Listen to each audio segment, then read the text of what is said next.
美国总统拜登在上台之后，组成了堪称是美国史上最多元的内阁。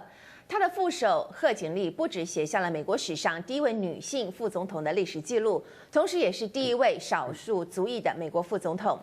我们知道，在美国有着亚洲、非洲面孔，或者是身为女性想要参与政治是非常不容易的。但是，加州的财政部长马世云 （Fiona Ma） 她也是贺锦丽同党的好朋友。她就突破了重重的困难，成为史上第一位女性的加州财政部长。我们今天就非常的高兴，邀请到了加州财政部长马世云 Fiona Ma 进行了越洋的电话连线，和我们来聊一聊她的从政生涯。Now joining us is the Treasurer of California State, Miss Fiona Ma. Our viewers around the globe will be very much interested to know how you become what you are today. So could you please tell us about your career and how you got to the position of state treasurers, and how do you start your involvement in public service, and why do you choose public service given your background as a CPA? Yes, thank you, Rebecca. Well, I never thought I would be in elected office.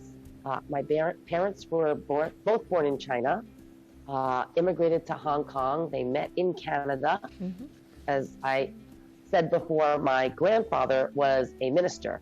And so my mom, being an only child, would go to whatever city my grandfather had a church at. So that's how they met in Toronto. Then he moved churches to Manhattan, New York, and then moved, his last church was to San Francisco. So that's kind of our pattern. So growing up, my parents wanted us to be one of the lead professions, a lawyer, engineer, accountant, or a doctor. So I'm an accountant, my brother's an engineer, and my sister is a doctor. So like typical, Asian parents, they want us to focus on our education. Yes.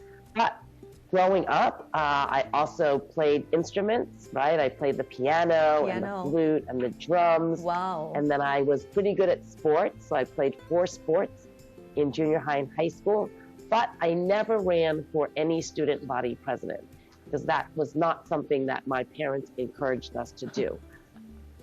So I went to school at the Rochester Institute of Technology for accounting, graduated, got my first job with one of the big 8 accounting firms in the real estate tax area, and ended up staying 5 years, but decided to leave because there were no women in senior management positions, no people of color, and I decided to start my own practice. I see. And as I was out networking, I became president of the Asian Business Association. Wow. So that was the first time at the age of 28 that I actually got involved in politics. 28. Advocating for small business. And I started understanding why politics is important, right?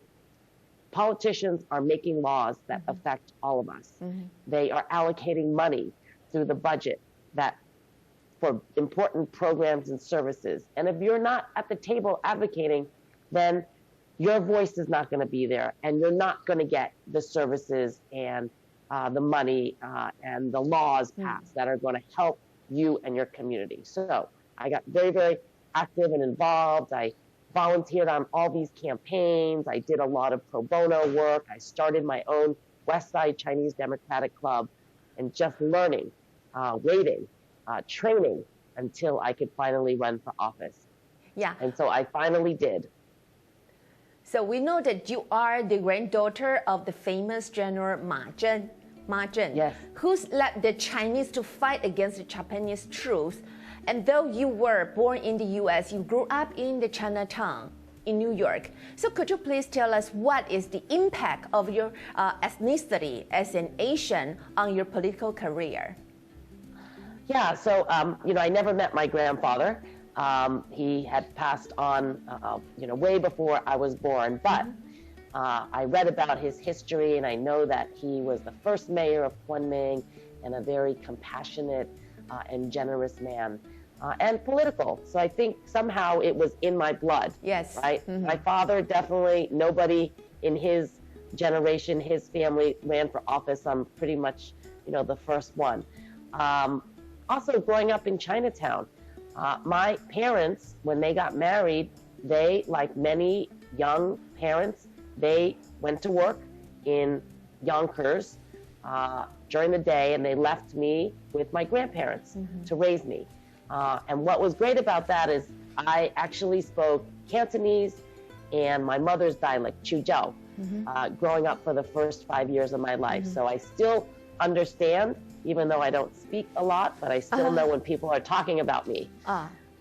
So I still have that, being Chinese in an immigrant family, seeing my parents work hard, save money so that we could afford to buy our first home in Great Neck, Long Island, because they had really good public schools. And so that's where I ended up growing up. Yeah, I'd like to know, do you celebrate the Chinese New Year in California? So could you please say maybe a few words to greet our Mandarin speaking audience around the world? Oh, okay. 恭喜发财，身体健康，马到成功。 Marvelous. All right, so let's get back to talk about your work. So what are some of the California Treasurer's responsibilities, and what are some existing priorities you have taken, and what new goals have you established for your administration? Yeah, so I am the banker. So every tax, fine, fee, revenue, penalty, fine comes into my bank. So totaling over $2 trillion every year. So yeah, we are the 5th largest economy. So a lot of money comes in. I also invest any of the state's idle funds, as well as invest for local governments. And I also issue all the bonds that goes for infrastructure projects and keeps people at work. So that's my one side.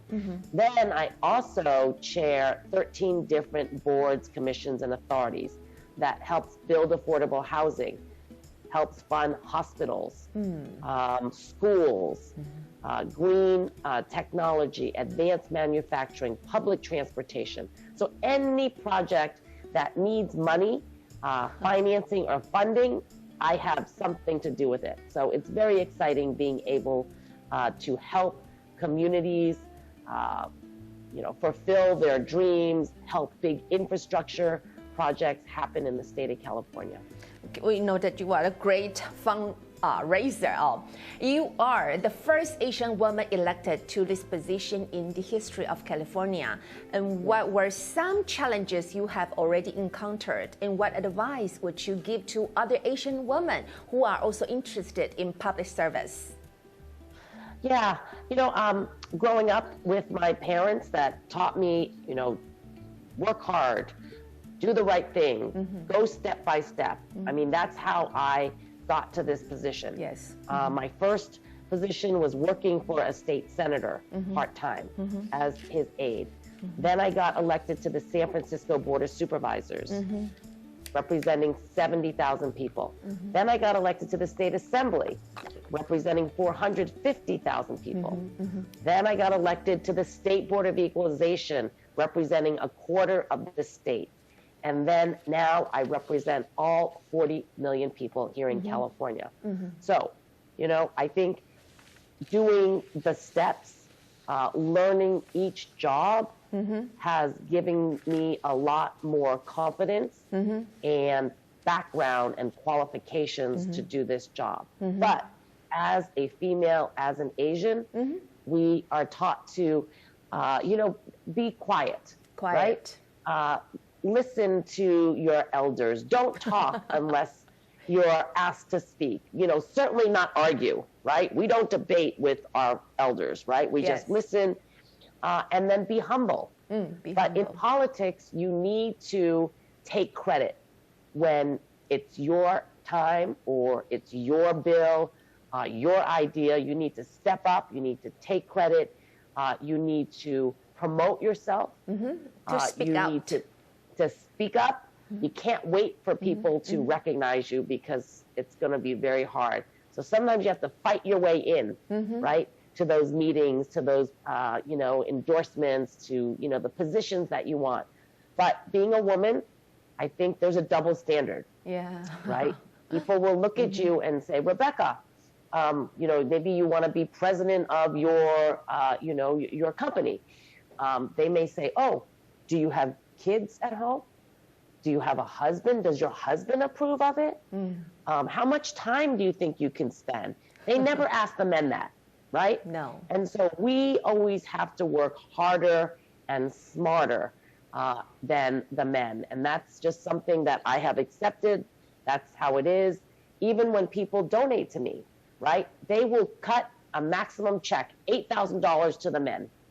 When I ask, oh, they'll give me $2,000. And I have to invite them to another event, get another $2,000, have another one. Eventually I get it, but I have to keep working much harder, even with my donors, to prove myself.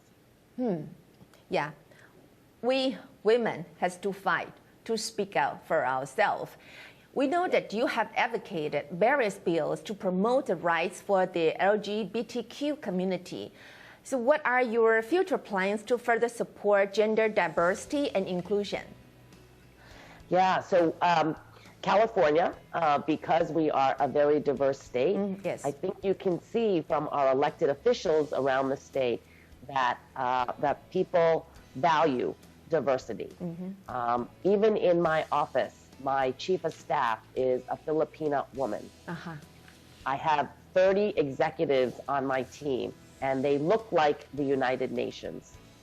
I am very conscious about giving opportunities for women and making sure that they are getting paid the same amount as the men. And here in California, we pass bills that mandates a certain number of women to be on corporate boards headquartered here in California. Now, back in 2018, before the bill passed, there were many companies that did not have one single woman on the board. And now that we passed the bill, now most companies do have women. And then most recently, Governor Newsom signed a bill that would require more people of color from underserved communities to also serve on corporate boards. Because we understand leadership starts at the top. If you don't see people that look like you at your job, you may not want to stay there, right? And these days, young people are very conscious about who is leading the organization, what the policies are, what the priorities are, and what the companies stand for. So having better diversity is better for the company and better for the society. Very good point. California has many international companies and investors. And what roles does your position and office play in bringing in more investment and keeping business in California? And what are some key companies in California that are from Taiwan, or Taiwanese run or based, and what attracts them to invest in California? Yeah, well, I think we have a lot of different international companies. And part of companies locating in California is the climate. Is the business climate. Yes. Do you support them coming? Will you make it easier for them to open up their offices, get some loans or grant programs? Will you be supportive of them growing, right? If they depend on the ports, are you supportive of our port system and shipping goods quickly, more efficiently, without a lot of, delays? So businesses will come if there's a good business climate, if they feel welcome, and of course, if they have a market here in your state. And California is the largest state.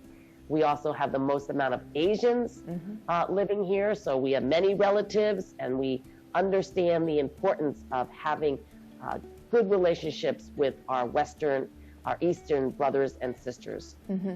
We know that you and Vice President Harris have worked very close together when you were a San Francisco supervisor, and she was then the district attorney. And you two also worked very closely when you were the Speaker pro tempore for the Assembly. We know that you are also the first Asian woman to do so. And Vice President Harris was then also the Attorney General. So could you please tell us about your experience working with her, and what does it mean for you as as well as for other Asian women and for the U.S. in general to have the first female vice president? Who's half Asian, by the way, because her mother is Indo-American. So we are very proud of her as well. But we grew up together, so to speak, when we were, like I said, 28 years old. I've known her that long, and we both have won 4 different elected positions. We've never lost an election, but we are both very, very focused. I think part of why we are successful is, number one, we don't have kids because we are able to focus on this job. Yes. Yes, I mean, it is important. And number two, we set goals. We like people, we build coalitions, we understand how to help people. And I'm just so proud to see my sister Kamala at the White House, every day in the newspaper, on TV, and that she is representing us and breaking those glass ceilings. I honestly never thought I would see a woman president in my lifetime here. And the fact that Kamala is there as the vice president has given me hope. And I know hope to many, many young girls who now believe that they could be the vice president and someday president of the United States. Great. So that give us, all the women, a hope. Okay, beside from the world and from the career, so we'd like to know, what do you like to do in your free time? Do you have free time? I don't have a lot of free time, but because of this pandemic, nobody's having events, you cannot travel, and so I have spent a lot of time watching Korean dramas. A Korean drama. Yeah, they're like 16 episodes, and I've really enjoyed watching it with my father every night. So it's given us a good opportunity to bond, to do something together, to spend quality time. So we usually go and eat and watch Korean drama for about 3 hours every night. Yeah, okay, so we'd like to know, after COVID-19 is passed, okay, do you have any plans to travel, and do you plan to visit Asia? Yes, every year since 1999, I used to bring a delegation of state elected officials to China, Hong Kong, Taiwan, and we couldn't do that for the last year and a half, but once COVID passes, we will be coming back to Asia. Okay, so we'd like to invite you to come to Taipei if the COVID-19 is over. Okay. Okay, deal. so thank you very much, Treasurer Ma, for sharing your stories with us. And I believe that your words has already inspired the audience around the world. We'd like to talk to you more and see you more often in the future. So thank you for sharing your time with me, and have a good day. Thank you. Thank you, Rebecca. Stay safe.